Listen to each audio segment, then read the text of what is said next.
Hey guys, this is Jamie. So today I want to talk about specifically the new Metro trailer and the Metro game and sort of the reactions people have had.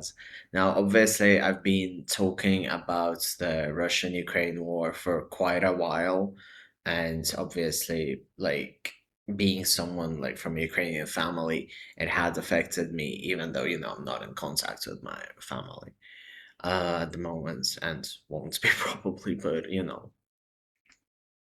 what I want to say is that it still obviously fucks me up, and I still worry just like anyone who has empathy would.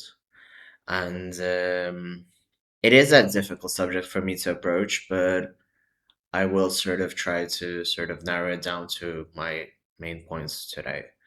So basically, the new Metro trailer came out, and well, Metro has been a great game, and it has always been critical of the Russian regime or the Russian power thoroughly. So it's very bizarre to see sort of people, or rather Z patriots or whatever, pick up the game and be like, "Oh, this is like anti-Russian propaganda," when in reality they've always been critical of very specific layers of Russian society, Russian government. And I'm not gonna go into like the game aspect of it that much, but it's about the fact that I don't understand why people are picking up to be hypocritical or are picking to do these fights when they never cared about like the Nazism in Ukraine before. And in general, if we think about sort of the Russian representation back then, obviously there was a stronger opposition back in the day, and there wasn't a position in Russia in the first place, but they didn't care enough about the Nazism in Russia or the Nazism in Ukraine. And now all of a sudden, when everyone turned into the Z patriots, everyone sort of cares about that, like, yeah, we're going against Ukraine, we're going against the Nazis. And but it's like you weren't there when things were actually happening. You weren't there like when people were told not to speak Russian, when there were laws passing and stuff like that. And now it's just performative just because people sort of speak out against Ukrainian Nazism just to sort of stroke this bizarre sort of pro Russia ego they have currently. And I do understand that I've myself have stepped away a bit from sort of all the war because there's so much happening in the world.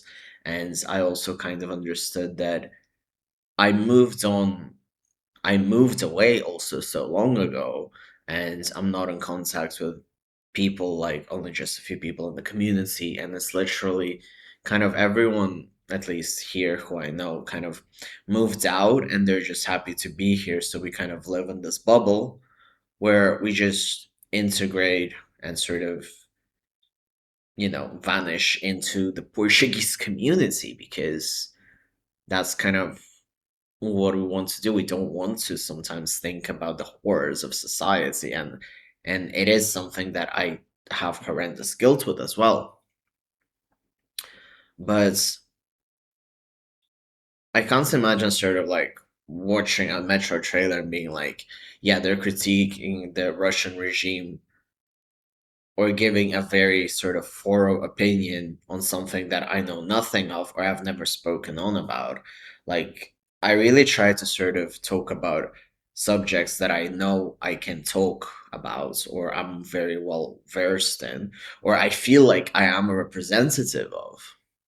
Like, I don't talk a lot about Palestine because I feel like there are people who are much more well read in the subject than I am, and I personally feel like I burnt myself out while talking about Ukraine at the time.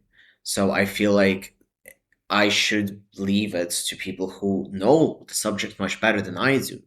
And if I were to give my opinion, it would be from a Jewish descendant who can, say stuff like, I feel ashamed that, we Jewish descendants have this. We have sort of people of our own blood who are causing a genocide, and I don't know how people can, sleep calmly with that, or support it and then sleep calmly. And the problem is, like, I kind of, obviously, like, I remember how it was in Ukraine, and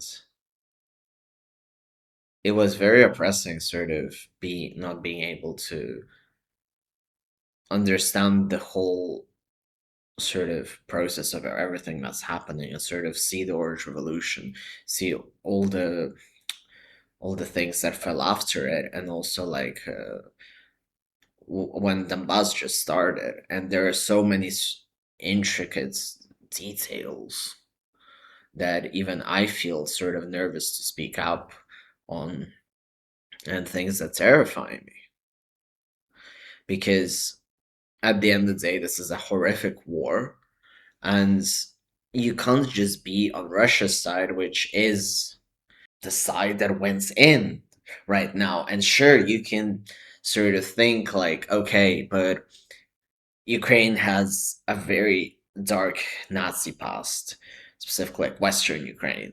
And it's like, yeah, sure, but you can't just apply the politics of before the war into the current state. Like right now, when you talk to Ukrainians, everyone's just like standing there, like with the Ben Affleck meme of him smoking, which is just like, I just want this war to end. Like, I have like Russian friends, I have people who are Ukrainian who I speak to, and everyone is just like done. Like, I cannot stress how excruciating this war is, and this is just from people who are like on the other side of Europe. It just it just keeps happening, and it keeps going on and on. And the problem is, like, what are you supposed to do? Like, sure, like, from here, I did everything I could at the time, and I tried to raise awareness. I helped refugees, immigrants, etc. But it's never enough, because the war still happens, the war's still going on, and no one knows what will happen, and how much further will Russia's brain dead corruption on the inner side just keep bringing this war into more catastrophical levels. So yeah, so you can't really apply the previous politics, or like, sure, before I'd be more sort of critical of like Western Ukrainians, just because unfortunately it is how it is historically. But now I feel like, okay, like, why don't I go to the like Ukrainian restaurant? Like, sure, I'll see like a Ukrainian tridents next to like Shevchenko, and I'll probably be angry about it, or think that they're probably, gonna not be happy if I like have a different Surjik accent when I speak to them. But that's the thing, I kind of stop and think like, okay, maybe I should step over this and just go to that restaurant, because that is the closest I'll get to like Ukrainian cuisine. So yeah, and basically I feel like people need to understand that right now the politics are different. Right now it's very, how do we stop the Russian side from fucking going forwards? But at the same time, of course, like, we can't just close our eyes on like Zelensky's corruption, and like, that's the problem. We can't just think that everything is the same as it was in World War II, and in a sort of decorated World War II way. And not just that, but also with the things that Russia has been doing, like in terms of LGBT, in terms of internet, sort of like banning all VPNs, banning websites, banning LGBT content, a massive sort of propaganda machine of like the West is bad, and everything is like Europa bad, everything. And yeah, it's just that it's a very difficult topic, so that's why I have like these pauses, like in the video, and it's why I think about this a lot. But all in all, what I wanted to say was that people really shouldn't judge the current situation in Russia and Ukraine as they would judge it before. Like again, like even I don't, like I've always been very against sort of like pro Ukrainian language stuff because obviously I grew up in a Russian speaking Ukrainian family. Like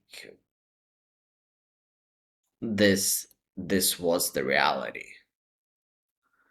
Um, I don't think anyone should ever be prosecuted for the language, but no one should be forced to speak in that language either.